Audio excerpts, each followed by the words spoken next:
It's no secret that at SCT we're big fans of the Landcruiser. It's a legend in itself and it's been a great tow car for a number of years. Many of you have seen the build video on our 200 series. But how is the 300 series going to stack up in regards to that? Make sure you like, subscribe, follow all of our other videos and comment down below so we can see what you think about it. But let's go and tackle this brand new Landcruiser. So the 300 series Landcruiser arrived in Australia only a very short time ago. There's only a handful of models available, all of them owned by Toyota. And when Toyota said, how's this go compared to your 200 series? Here are the keys, test it out. We went, new beauty, let's have a crack. So what we've done is we've brought with us an Iridium 15 hybrid camper trailer. We've got the GXL spec trim of the 300 series. What we're going to do is we're going to do a tow test and we're going to compare the 300 series with the 200 series. We're going to take it to the workshop and check out all over it and go over it in terms of the modability, if that's a word, because it's no secret that we do a fair bit of work with our car to make sure it's absolutely matched to how we're going to use it. So how's the 300 series going to stack up in that regards? We're going to also let the workshop boys have a look over it and get their opinion. We're going to attend to some of the questions that you guys have asked on Instagram and Facebook about what you want to know about the 300 series. So there's been a stack of questions that have come in, and we're just going to have some fun with it. In the end, we're not a car reviewer, we're a real user of the product, and so that's sort of the impression and that's sort of the look that we want to that's the look that we want to check out in this new 300 series. First off the bat, how's this thing look? Well, on the whole, it's obviously an evolution of the original model. So they've kept the big front end, they've gone a massive grille, this being the GXL trim. It's got a sort of a black black highlights. Toyota throwing a little nudge bar on this, and as a whole, it looks all right. I think it'll grow on us. But what's really interesting about this model is they've actually used a combination of steel and aluminium in terms of the body panels. So they've lost a heap of weight in it. As part of losing the weight in it, they've also obviously changed the engine up. They've changed wheel sizes. They've done a complete update of the interior, which we'll have a look at, and changed a few little things which we're not overly impressed with. And we're gonna address the elephant in the room. What the hell have they done with the rear tailgate? So we've seen the front. Have a look at the back. Again, just an evolution in the design. Looks pretty good. It's got in terms of storage, it's got heaps of storage inside the.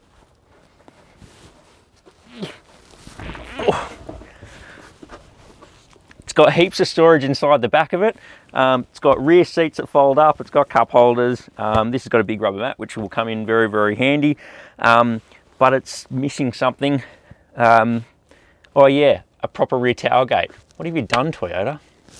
So Toyota have maintained the 3.5 ton towing capability. It's also got 350 kilo rated tow ball mass. All of those figures are dependent on how you actually load the car. So if you've got a massive amount of weight in the back of the car, then that's going to impact on your maximum towing capacity. But overall, the car's actually lighter. So how that performs and how that affects things, well, we'll find out, I guess. And then obviously down this side, we've got more tyres and wheels. They're on the other side as well. But anyway, what's funny is you can actually hear the different sound of the body panels. So if you tap that, there's a steel body panel, and there's your aluminium body panel. So obviously the bolt-on sections are aluminium, saves weight. Then you've obviously got your side steps, which more than likely, if you're going to be doing any sort of serious off-roading, you're going to get rid of them and put some good quality steps or sliders on. You got your roof rails, which Toyota have put some racks on there, and wheels and tyres. So we're actually going to go into this in a little bit more detail, but these are 265, 65, 18-inch wheels. So the old 200 series were a 6.5, depending on whether you had 17 or 18, so diameter hasn't actually changed. What has changed is they've gone from a 285 to a 265. That means they're skinnier. So that's going to be a big one for the four drivers and off-roaders that want to go with bigger wheels and tyres. So when we get it into the workshop, we'll grab some bigger wheels and tyres and see the fitment and see whether we can, one, get wider wheels and tyres on, and two, whether we can actually get 17s on, which will be a big one over these brack calipers. So that'll be cool to see. Otherwise, yeah, overall evolution of the car. Looks pretty good. Let us know in the comments below what you think of the new look of the 300 series.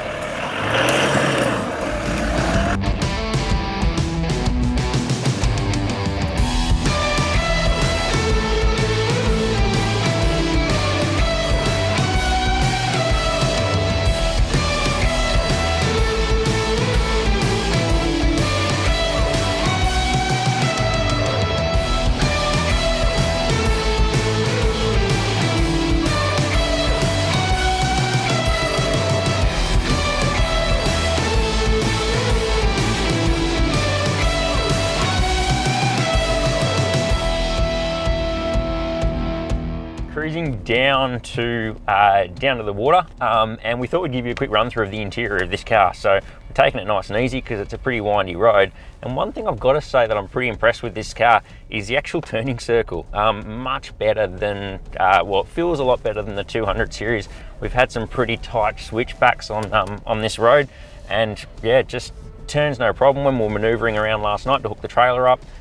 Again, just the turning circle is, yeah, a marked improvement.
Right, so we've been out for a couple of hours. We've just gotten back to the workshop. Let's go and have a look inside. Do a quick run through inside before we throw it up on the hoist. So come on over. Let's have a squiz.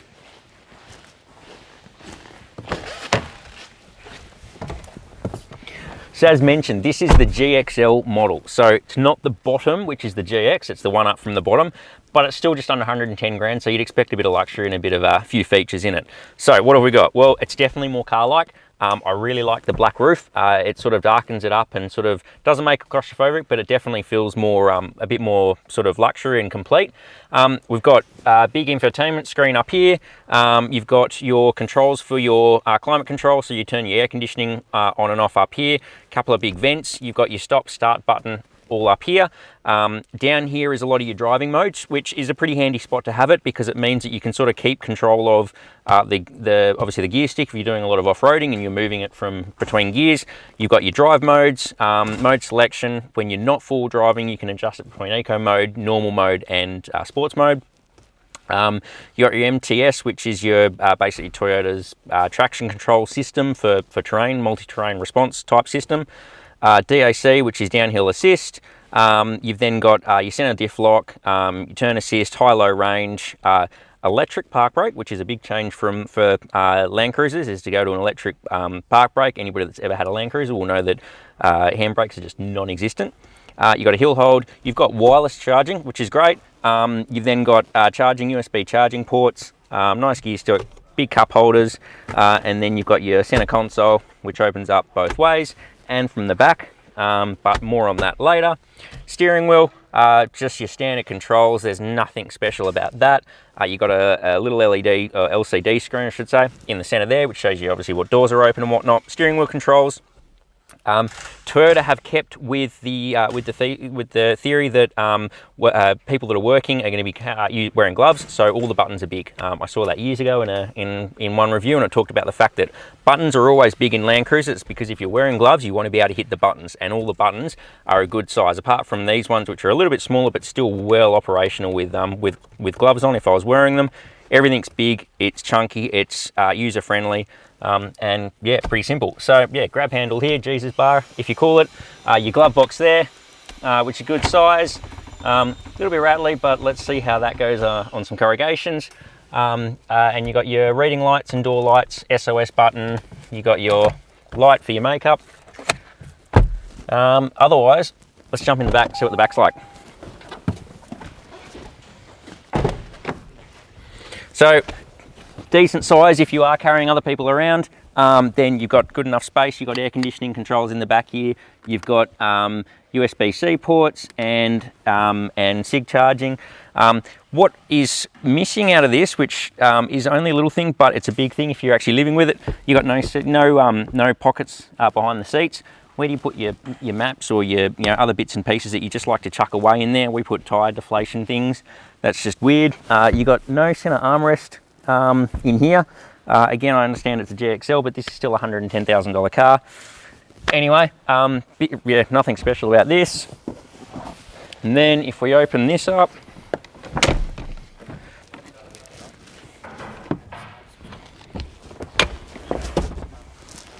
that pops open and you've got your third row of seat, which in this fold into the floor. Yeah, I wouldn't be sitting here for very long. I wouldn't sit here at all, to be honest. Cup holders, charging ports, cool, but that's really uncomfortable. I'm out. Yeah. Let's go around the back. And then you've got, obviously, seat up, which leaves you enough space for your towing kit and your cover, and that's about it.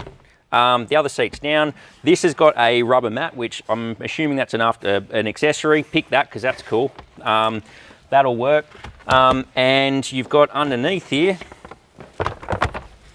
is you've got a little bit of storage. So you get a little tool bag, which is your standard Toyota tool bag. I'm sure that's the same kit that was in the 80 series. I don't think they've updated that at all. You've then got a 100-watt inverter in the cupboard there. Old halogen lights, they haven't updated that. You'd think you'd go LED by now. Couple of tie-down points. And in here you've sort of just got little hidey holes and whatnot, which we'll look into, because in the 200 series, that's where we hide our compressor, and you're not going to get a compressor in there. And finally, you've got your big open tailgate. Now I'm going to explain why this is the stupidest decision Toyota has ever made. The Landcruiser itself has a lot of DNA in it, and a big part of that is the split tailgate. It's something that we looked at when we brought the car. We've always loved Landcruisers, but when we were looking at our 200 series, we looked at Land Rovers, we looked at Patrols, we looked at all sorts of things, and usability was a massive factor in terms of how we use it and what we want to use the car for. This, I hate. I just don't like it at all. I think they've missed out on a massive part of the DNA of the Landcruiser, the usability, the design, and the functionality. If you don't believe me, check out what we've got over here. It's everything. It's our workbench. It's where we make lunch. It's where we set the computers up. It's easy access. You can stand at it. You can sit on it. It's just user-friendly. It's been a design cue of the Landcruiser forever and ever. And in my mind, this, even though you're saving weight and you're probably saving fuel and everything else, to lose this part of the Landcruiser, yeah, it's a big no-no. So if we were setting this car up as the ultimate tourer, what would we do to it? Well, let's throw it on the hoist. We've been given a stack of questions by everybody on YouTube and Instagram and Facebook. So we'll throw it on the hoist. Let's grab a big wheel out. Let's check the driveline, fuel capacity, how easy it would be to change the exhaust over. We'll have a look under the bonnet and see if we can get a second battery in, how easy it's going to be to get a snorkel onto it, and do all those things that all of us that like modifying our cars for touring and off-road use are going to do to it. Let's crack into it.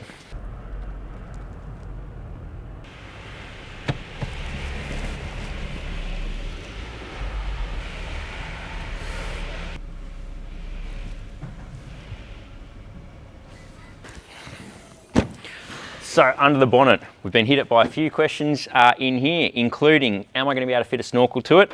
Does it have two airboxes, which was a rumour that started, I believe, in Dubai about the twin airbox situation. Second battery, where am I going to be able to put the second battery? Bull bar, and then a few other things which are obviously related to underneath it. So let's run through how they've actually set up the V6 twin turbo Landcruiser engine. Fluid, all your sort of brake sort of stuff, all just protected up underneath that cover. I don't know why, but it's there. You got 3 fuse boxes, I think. Relays and fuses there, relays and fuses there, and relays and fuses over there.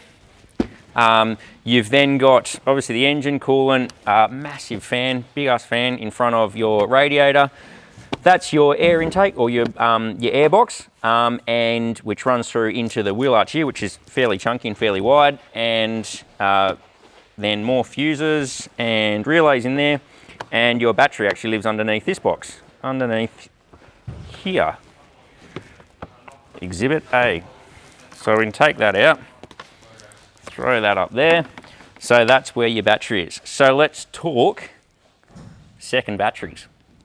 So this is your primary battery. It's a standard battery that comes with any car. It's got 80 amps and 689 cold cranking amps. So it's nothing special. It's just your standard run-of-the-mill starter battery.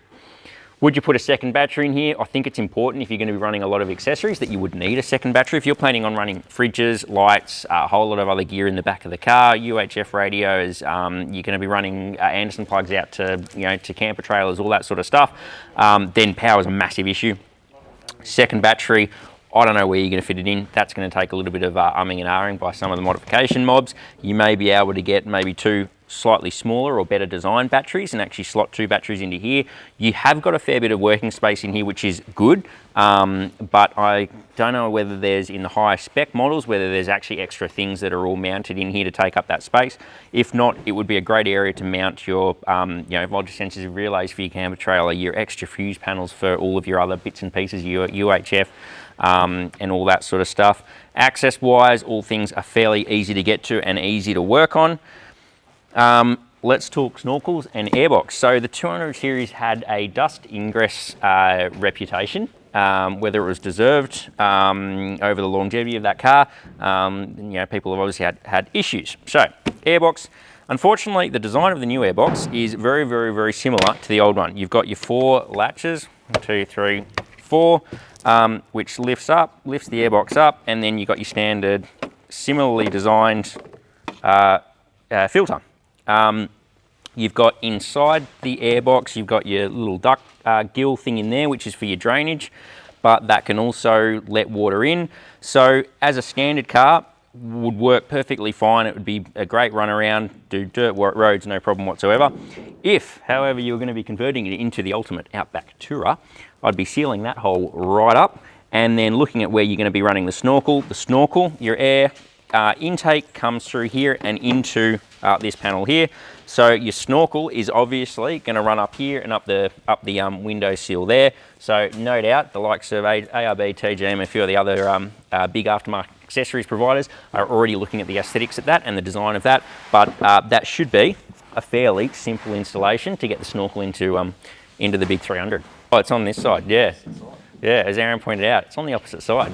So what you're going to lose is you're going to lose the big suction noise that you get when you put your boot into the big 200 series V8, where you can hear that roar. You're not going to get that on this, but yeah, obviously opposite side. So that's a design change. Let's throw that back in, have another look around, and then we'll pop it up on the hoist.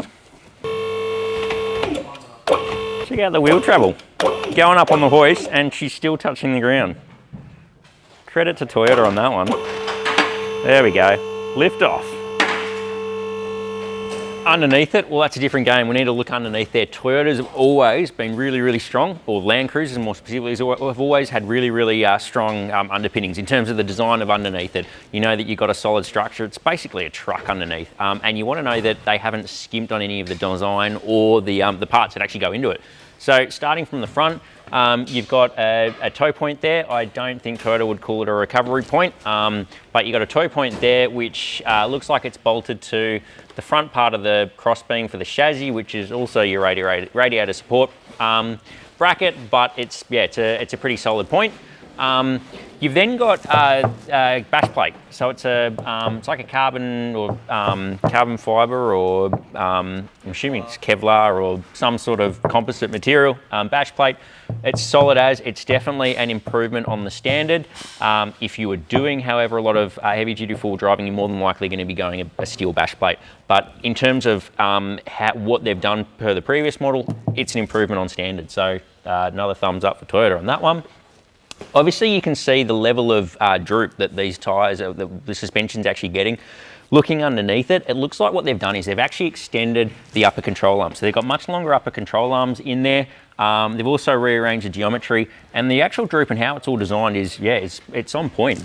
So everything is solid, huge. You obviously got your anti-sway bars, obviously your, in terms of all your steering links, your suspension components, your CV, your ball joints, they're all easy to get to, which means for us as four-wheel drivers, it's easy to repair on the track if you need to, but it's also easy to do work on. So if you are the kind of person that's going to be doing a bit of work at home by yourself, yeah, it's easy to access. There's nothing special in there that's going to create difficulty in terms of the suspension system. You know, unlike a Defender or a Patrol, which have very unique suspension systems, they've kept with what works, they've just made it better. So yeah, thumbs up to Toyota on that. Lots of little plastic bits and pieces, but that's not uncommon for a new car. You got to remember that Toyota designs these for your general outback tourer, families that are doing the school run, trips to the shopping mall, and people that are just like enjoy a weekend getaway. So this sort of stuff's not an issue for that. If you're going into modifying heavily, then you're going to be removing a lot of that anyway when the bull bar goes on. Speaking of bull bars, Toyota have already released their bull bar. The aftermarket accessories haven't released their bull bars. The way that it looks like it all actually works is you have to do a fair bit of cutting. So you got to cut the front bumper bar, then it just sits over the grille here, but it all mounts to there. I've no doubt it won't be long before there's a full winch compatible bull bar. I think the Toyota one is a winch compatible bull bar, but once a bull bar goes on, it's going to be a marked improvement on the front end of this car. So let's roll down underneath it. Stuck with a ladder frame chassis. So in terms of how they've actually set this up, you've got protection plates, so that's a steel plate, good there. They're more plastic plates there, but everything is tucked up nice and high. Another plate there, you've got your fuel tank here, which steel plate there, which is good. That must be your sub tank there, which again is good. Your exhaust is nice and high and out of the way. Obviously you've got your drive shaft running through here. Again, solid, your knuckle, all looks good. And your rear diff and obviously solid rear. You got your, obviously your links, shocks all in there, springs up in there. But looking at it in terms of modification and how we'd actually customize it, it's all easily accessible and it would be easy to work on. So in terms of your, for example, side steps or rock sliders, chassis here, these are your standard steps that come with it. They'll just bolt off, 2 bolts there, 2 bolts there, and 2 bolts there, and that'll come off.